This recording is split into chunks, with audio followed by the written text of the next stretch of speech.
Good morning. This is Jason Dean coming at you again on a Thursday around 11 o'clock, live from Film Fanatic headquarters.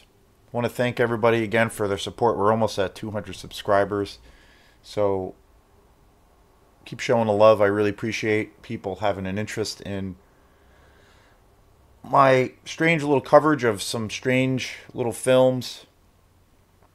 Again, it's always the thing I talk about, but I try to cover a pretty broad spectrum of various different kinds of various films, different genres. Everything from, well, for example, movies like Avatar. I did a couple of shows actually on Avatar and James Cameron, and also the original Avatar. I did a show on that, and then I also did a show on The Way of Water, which was one that I saw in the theater pretty recently, and then I did a big show on James Cameron. So I try to cover anything that appeals to me, or anything I think is worth talking about or discussing, and that's probably like the highest highbrow example of Hollywood that I show. But I tend to mostly cover really underground films. I did a film yesterday, a show on Revenge of the Bee Girls, which was a just a fabulous exploitation movie I just came across.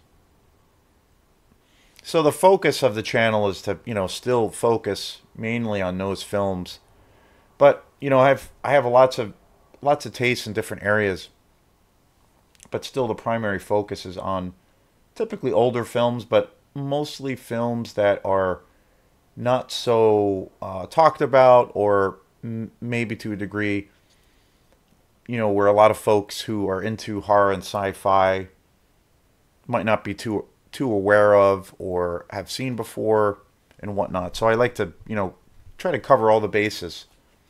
So I really appreciate that people seem to really dig the videos that I've been putting up that are focusing on the majority of the films, which are kind of considered the underground, the murky recesses of the film world. So that's pretty awesome. And again, I'm always surprised that those films and those videos seem to get the biggest traction. I'm always so surprised by that, and that you would figure it's the other way around. But a friend of mine had pointed out, well, maybe it's because like, again, I cover some big budget Hollywood films too, but the majority still is on the underground uh, side of things.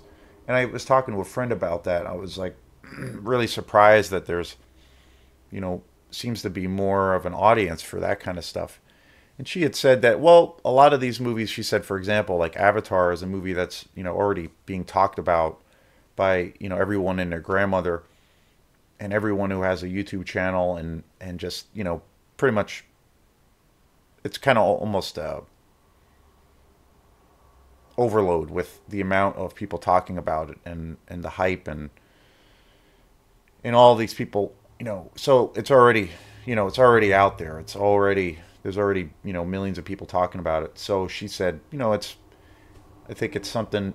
She was saying, I think the strength, or maybe what you have that's a little bit special, for what it is that you're covering these small little movies. And there is, I know too, since I've been diving deep into this whole world of exploitation, and a lot of the older films, since I've been going further and further into that area, I've come across a bigger and bigger audience each time, and more people that I come across online, especially YouTube, that cover these movies. And it's pretty amazing, and it's pretty awesome that obviously it's a smaller audience, but they're pretty rabid, and they're pretty enthusiastic, and they're really passionate about all the films they're talking about. So she attributed the reason that probably those videos are getting those hits is because they're a lot less talked about, and there's a a real underground kind of connection to lots of people with those films. So it's very cool. So today is another show. I've been the last few days or this week. I went to last weekend. I went to Opera House Video, and I've been slowly going through. I watched all those movies last weekend, and what ends up happening to me is I have so many films that I've been trying to cover, and so many films that I've been wanting to cover. I kind of get, at least for this channel, I get a little bit backlogged as far as the amount of videos, and sometimes I go through this point because I get so excited about certain movies I want to talk about. I get a little bit overwhelmed, so I'm not sure a lot of times what I'm going to do. So I used to have a plan, even when I used to do videos really sporadically. I would do them on Saturdays or whatever, and sometimes Thursdays. But Saturday afternoon was usually the day that I would do movie reviews, and I would usually plan it way ahead as to what movie I was going to do. I would, and I would, even if it was a movie I had seen a bunch of times, I would watch it again and really, and even to a point, I would take notes. I have this notebook, a couple of notebooks and scrapbooks that I have.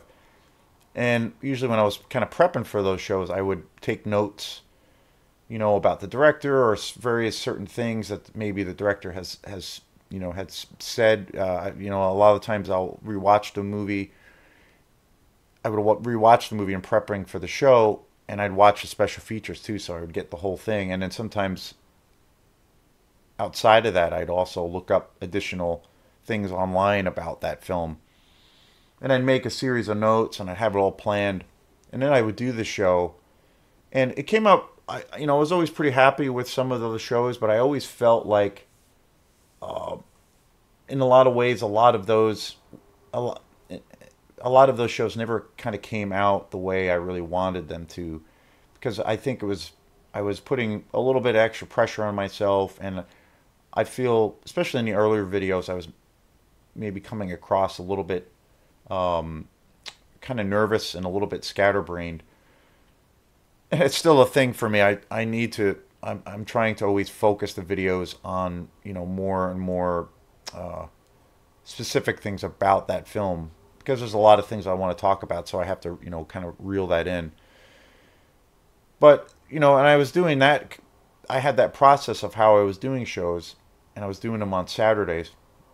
But since I switched over here to the YouTube channel, and I've been focusing on just this channel, and again, I've been buying so many movies, and I watch more movies now than I had been in the past, just because I just fallen in love with this particular genre, the exploitation genre. I've been just falling in love with it more.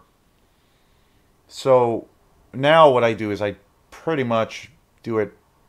I don't have a plan usually. I decide right before I hit record on the video, maybe 20 minutes or so before. I think about the movies, check the movies that I've done reviews on.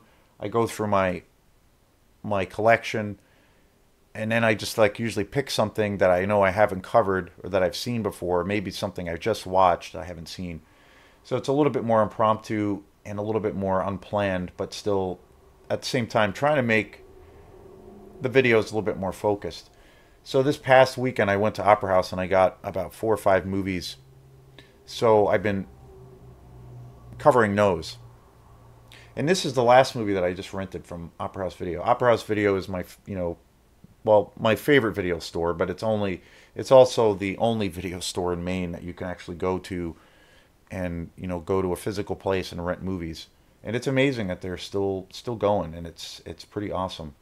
So this is the last movie that I just saw, and for me it's a classic.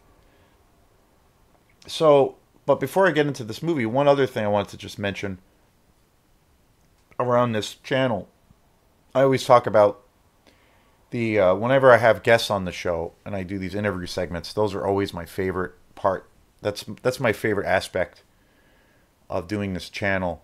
I just really love the having guests on the show. I love that. I love bringing people on board to have a discussion, and it's set up to where the other person, or the guests I've had on the show, always come from a pretty different background from me and have a really interesting perspective that's a little bit maybe different than mine. But yet, we obviously have a lot in common. So I've been, trying to do that more and more with this channel, and I've been slowly doing more and more guest segments on the show, and that's been a blast, and I absolutely love doing it, and it's my favorite aspect of this show. I did a show a couple weeks ago, or last about a week ago? Yeah, I did a show with Spencer Roulard, because he's a really super talented guy. He's got a great awesome electronic group called Method for Madness. We have a lot of the same interests as far as kind of what influences us, in regards for me personally, like with Quantum. Obviously, that whole group and project is tremendously influenced by film, and we've talked a lot over the last few months about music, and Spencer and I, and we've played a couple of gigs together, and I noticed that he was kind of saying a lot of the same things. Like, he felt that film was a really big thing for him and a big influence, and he had suggested maybe coming on the show, and we talked about it more, and so it was great. I kind of feel, out of the videos I've done as far as interview segments, that might be my most enjoyable one, because there was so much to talk about. It was a longer video, it was about an hour and a half, but just covered so much great territory, and he was pretty fascinating. And so I'm going to be doing another show in a week from this Saturday. I'm going to be having another interview segment where I'm going to be having Kaylee, who is the manager of Flagship Cinema down in Thomaston, which locally is the only movie theater now that exists in Midcoast, Maine, which is crazy. The only other theaters that are around are, in Brunswick. There's a theater in Brunswick, I believe, which is about an hour and 20 minutes, hour and a half from here, at least from my house here in Northport. And then you have Regal Cinema in Augusta, and there's also Railroad Square in Waterville. So, and pretty recently, the Colonial Theater in Belfast closed. And it's in this weird space right now as far as what's going to happen with it. And there's lots of talk of, that this place, that, fingers crossed, that it will maybe open up again with some new owners and some new vital energy behind it, and money. So we'll see what happens. But as of now, the only theater that exists that's like I consider it local. There's also the Strand Movie Theater, and that's a really amazing place. It's a little bit of a different theater because they tend to show specialty movies. During the season of the Academy Awards, like, they focus on those films. They seem to focus mostly on, well, I hate to use labels, but they seem to focus more on, specialty films, or like quote unquote art house films. And then they have a varied menu of different things that they show there. They broadcast operas, they show concerts, they have music there.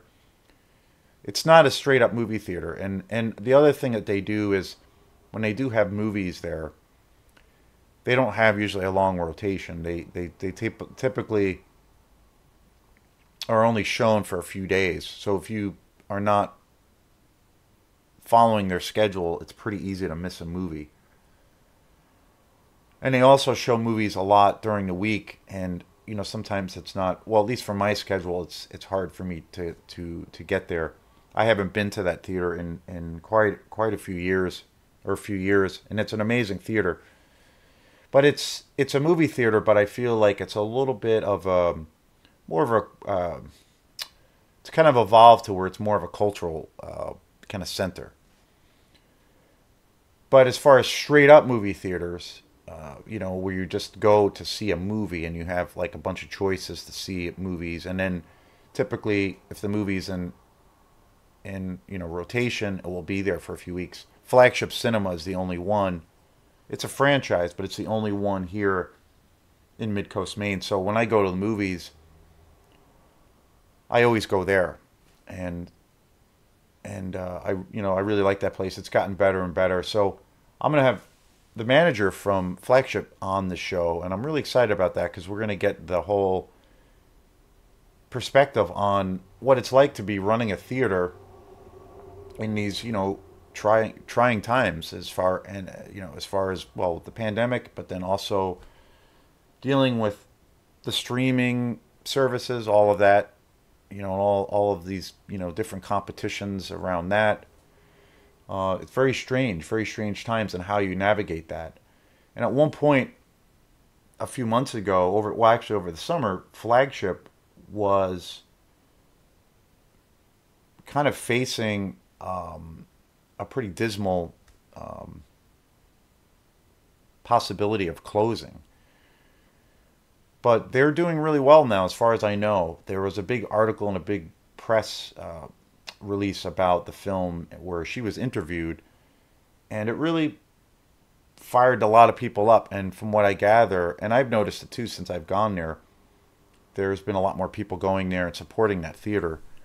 And I think it's really important. I think it's a vital part of our culture to have, a good localized or a good theater for people who love to go see films, because at the end of the day, it's the only real way to really experience a movie.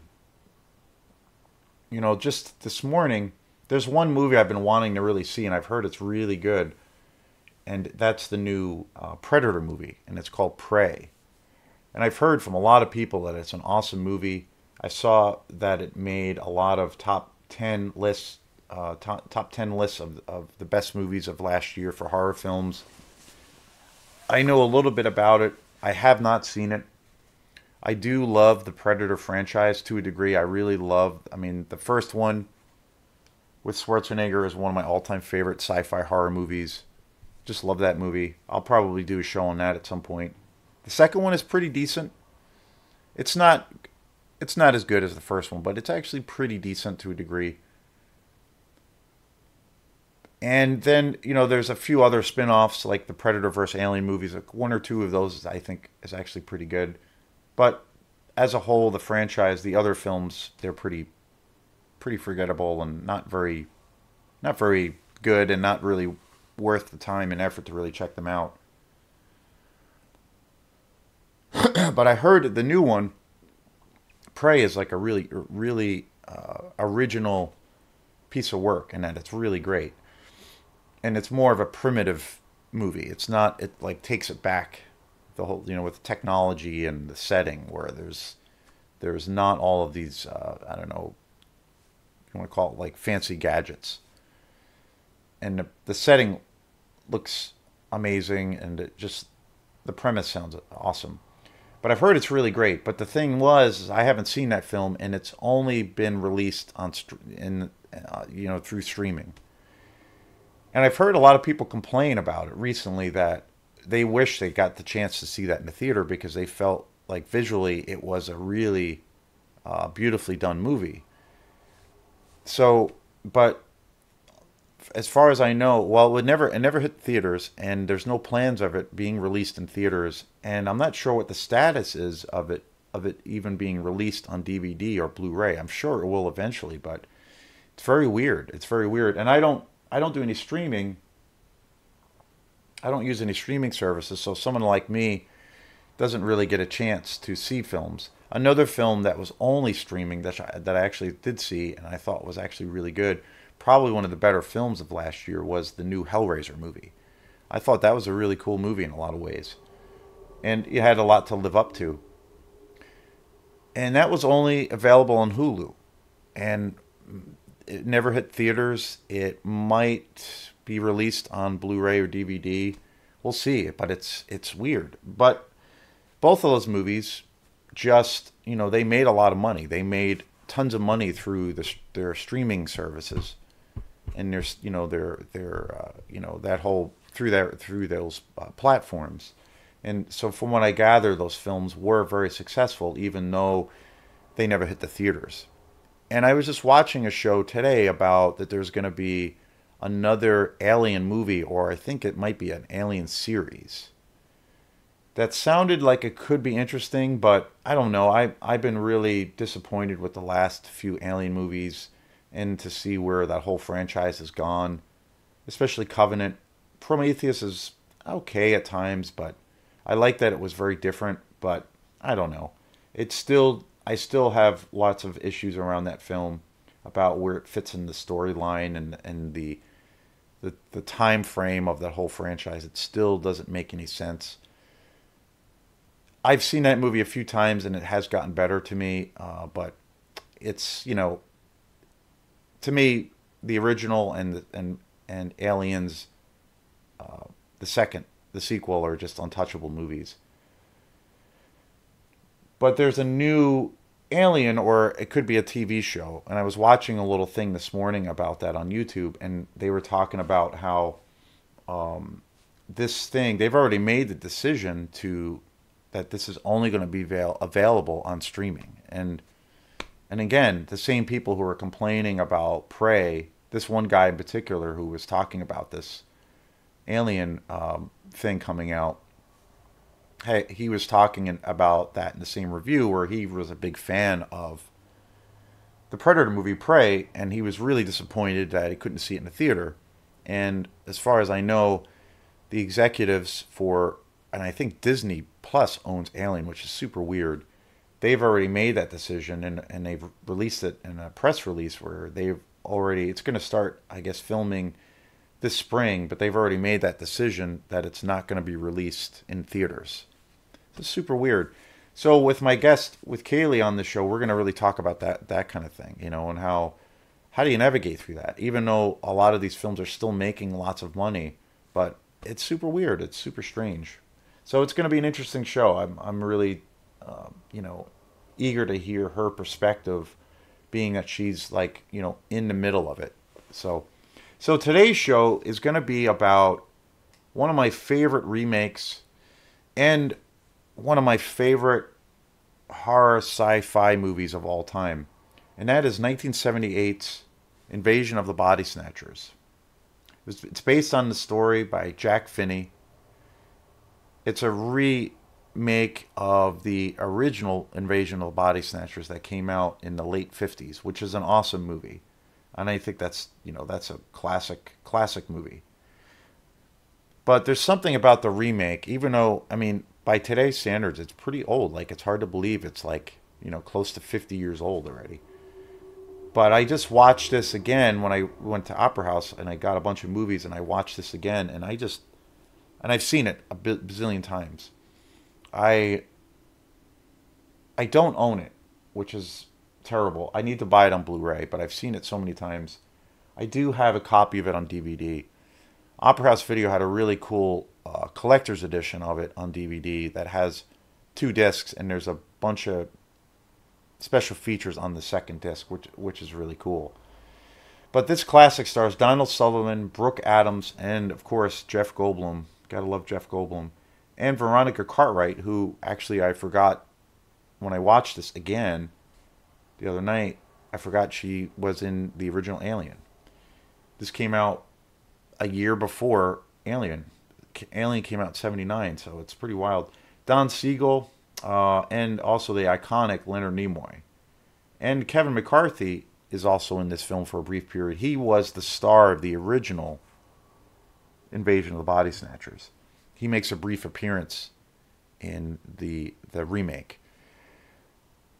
And I love, one of my favorite character actors of all time has always been Donald Sutherland. I think he's such a tremendous actor. He's got such a great range, from being in horror movies, sci-fi movies, to being in really great dramas, action movies.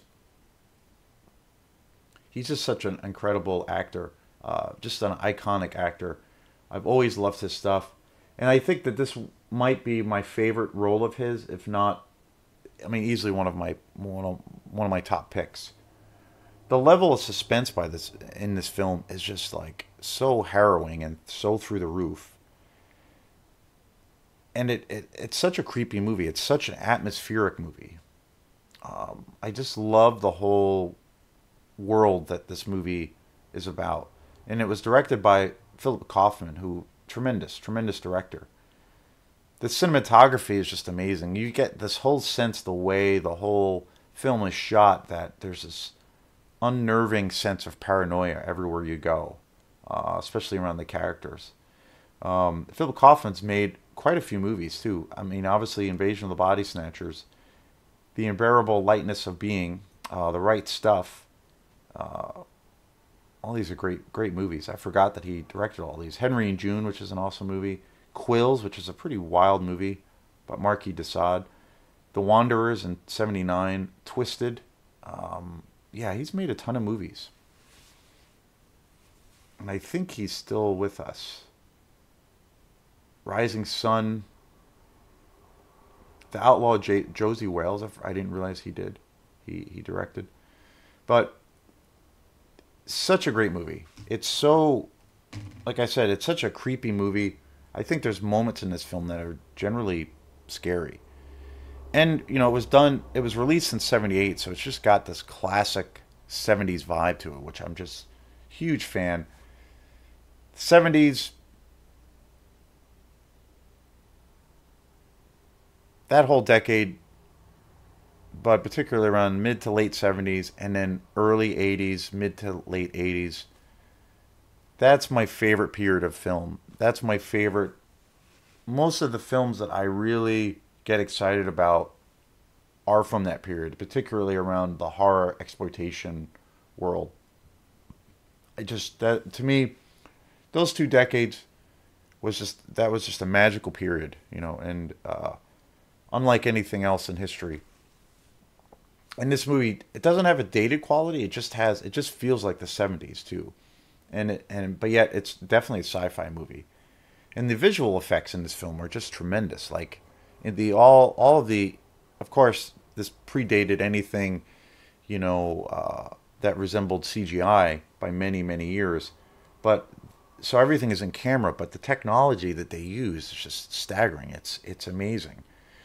And again, it's really the universe that this film puts you in, where you just get this incredible sense of paranoia. And I think it's, probably my favorite remake. I think, and as good as the original is, which came out in the late '50s, this one just really delivers an even higher level of suspense and horror. It might sometimes, like, remakes come out and they're really good. I think one really great remake is the Evil Dead one that came out a few years ago. Huge fan, obviously, of the original franchise, iconic director Sam Raimi, but I actually really loved the remake of that. And it was something very different. They didn't try to really remake the movie per se. And I think it's one of the best remakes. And I think this remake here, Invasion of the Body Snatchers, it's '78, is an example of that. I think it's actually better than the original, even though it's such a great movie. It's just so strong, and the characterization, the characters in it, the level of paranoia, the suspense, the cinematography for the film is just amazing. You just get this incredible sense of dread and paranoia throughout the entire film, and it just totally captures like the essence of the original story, The Body Snatchers. Just an amazing film. I do need to, and I really want to get this film on Blu-ray. I think that would be amazing. I'm sure, I haven't really looked it up. I haven't really looked for it. I haven't come across it in any of my travels. But I'm sure there's somewhere out there, there's a really amazing edition of this classic film on Blu-ray, which would be amazing, I think, because of the quality that it will probably be on, with the remastering of the sound and the picture. And one thing I really would love to see is maybe a newer collection of special features, interviews, a new, maybe a really cool documentary on this film would be really awesome. So in my travels, I do look for it, and I've never come across it. So, but eventually, I'm sure it does exist. But if you've never seen it, and again, I think this is another example of a real standalone film. You don't even really need to have read the book, the original novel, Body Snatchers, or to that point, I don't think you need to necessarily have seen the original, even though I think it's definitely worth seeing because it's such a great movie. But this movie is truly standalone, and I think you can go into this cold because it really is just, I think it's a masterpiece. Yeah, so great. So this is Jason Dean. I want to thank everybody again for their support. Stay tuned for the new interview show coming up in a couple of weeks. So thanks again for everyone supporting this channel. If you like this stuff, please like and subscribe. And I love too that more and more people have been commenting on the videos, and I love that also. Getting to communicate with fellow film fanatics out there on the World Wide Web, people I know and people I don't know. So thanks again. Have a great day. Peace.